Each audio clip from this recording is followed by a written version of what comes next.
Hello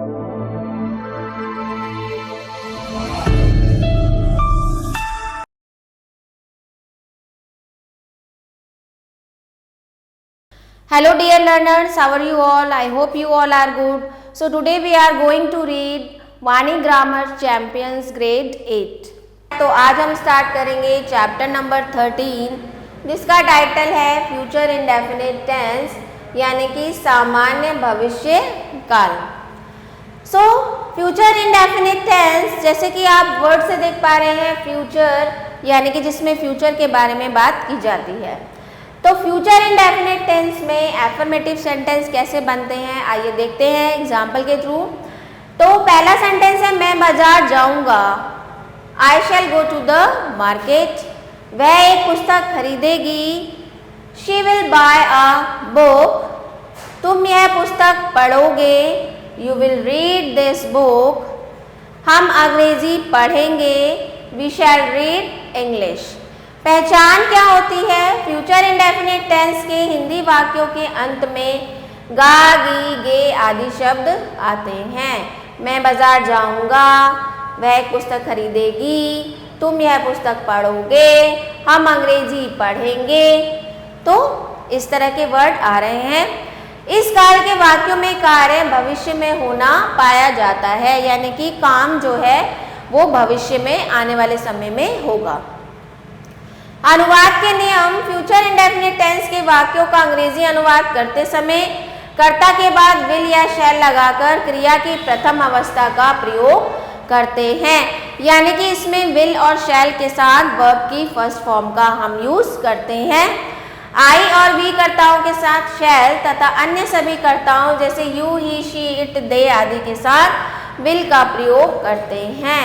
सिर्फ आई और we के साथ शैल यूज होगा. बाकी सभी के साथ आप विल का यूज करेंगे. यदि वाक्य से दृढ़ निश्चय का बोध होता है तो आई वी कर्ताओं के साथ विल तथा बाकी अन्य कर्ताओं के साथ शैल का प्रयोग करते हैं. फिर नेक्स्ट है फ्यूचर टेंस में कल की अंग्रेजी के लिए टुमारो का प्रयोग करते हैं. नेक्स्ट देखते हैं वाक्य का प्रारूप यानी कि फॉर्मेट क्या होता है.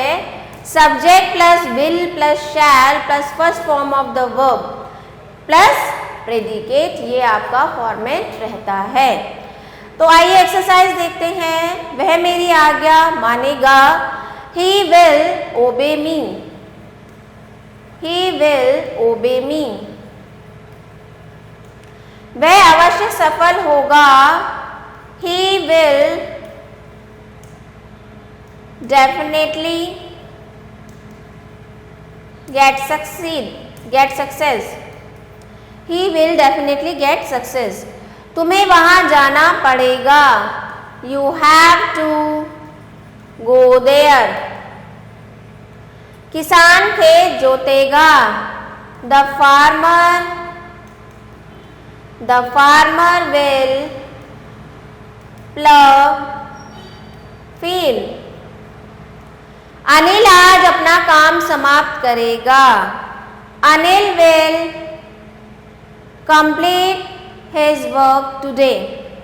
वह कल आएगा. He will come tomorrow. मैं आगरा जाऊंगा. I will go to Agra. प्रधानमंत्री कल भाषण देंगे. The prime minister will give speech tomorrow. तुम नाव चलाओगे. You will row the boat. वह कल घर लौटेगा. He will return home tomorrow.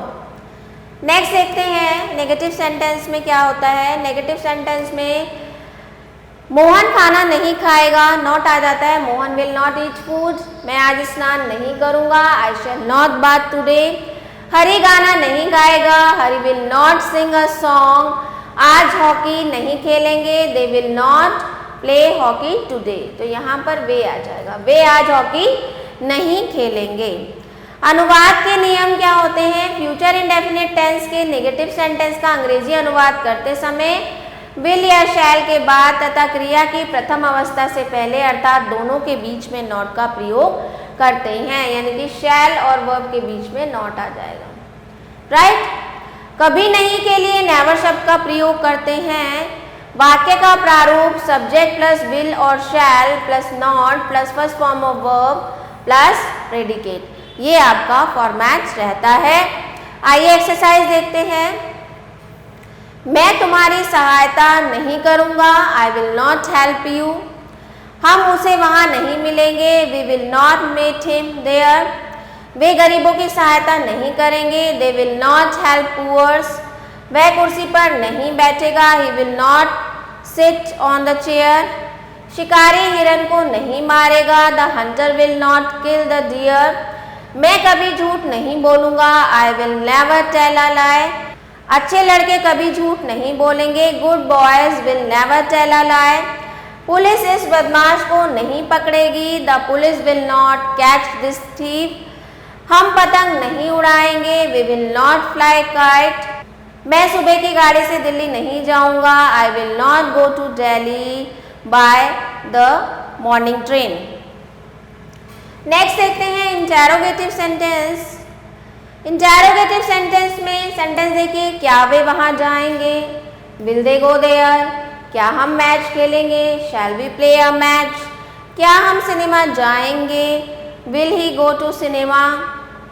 क्या वे हो जाएगा, क्या वे सिनेमा जाएंगे, will they go to cinema.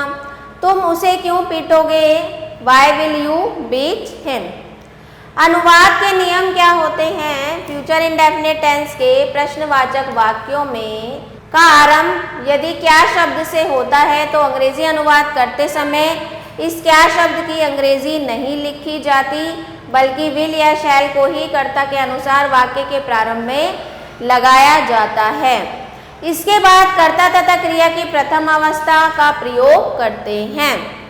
यदि प्रश्नसूचक शब्द जैसे क्या, कब, कौन, कहाँ, कैसे आदि वाक्य के बीच में आते हैं तो अंग्रेजी अनुवाद करते समय इनकी अंग्रेजी व्हाट, हु, व्हेन, हाउ आदि वाक्य के प्रारंभ में लगाते हैं। इसके बाद विल या शैल का प्रयोग कर्ता के अनुसार करते हैं। यदि प्रश्नवाचक वाक्य नेगेटिव है तो नॉट का प्रयोग कर्ता के बाद तथा क्रिया की प्रथम अवस्था से पूर्व करते हैं। पूर्ण विराम के स्थान या प्रश्नसूचक चिन्ह को लगाते हैं। वाक्य का प्रारूप क्या होता है, फॉर्मेट क्या होता है, देख लेते हैं। यदि वाक्य का आरंभ क्या शब्द से हो तो विल और shall subject plus first form of the verb plus predicate, ये आपका फॉर्मेट रहता है। यदि प्रश्नसूचक शब्द वाक्य के बीच में हो तो सबसे पहले क्वेश्चन वर्ड की इंग्लिश लिखेंगे हम, देन विल और shall, then subject plus not plus first form of the verb plus predicate आ जाएगा। तो आइए एक्सरसाइज देखते हैं। क्या हम चाय पिएंगे, shall we take tea, question mark, shall we take tea. क्या हम पुस्तक पढ़ेंगे, shall we read book. Sarla कब नाचेगी, अब कब आ गया, व्हेन विल सरला डांस। क्या तुम पतंग नहीं उड़ाओगे, will you not fly kite. हम स्कूल कब जाएंगे, when will we go school. क्या शेर दहाड़ेगा, विल द लायन रॉर। क्या पिताजी आज दफ्तर जाएंगे, will the father go to office today. उसे गणित कौन पढ़ाएगा, who will teach him maths. तुम कल क्या करोगे, what will you do tomorrow. इस काम में कितना समय लगेगा, how much time will this work take. तो इस तरह से आप क्वेश्चन इंटेरोगेटिव, तो इस तरह से आप फ्यूचर इंडेफिनिट टेंस में इंटेरोगेटिव सेंटेंस को बना सकते हैं। तो आई होप आपको चैप्टर अच्छे से समझ में आया होगा। तो मिलते हैं आपसे नेक्स्ट चैप्टर में, तब तक के लिए stay connected. So I hope students आपको वीडियो अच्छे से समझ में आया होगा। तो मिलते हैं नेक्स्ट वीडियो में, तब तक के लिए स्टे कनेक्टेड।